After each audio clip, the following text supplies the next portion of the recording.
ओडिशार भाई और भौणी मानक मोर नमस्कार।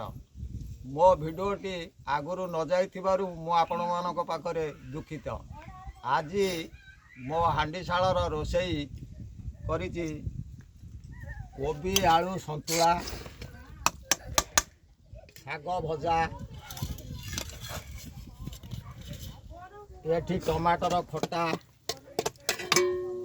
एठी डाली हरड़ डाली, एठी भात, एठी चकुली पिठा, पतला चकुली पिठा होउची देखंतु कागज भली, एठी क्षीर हांडी।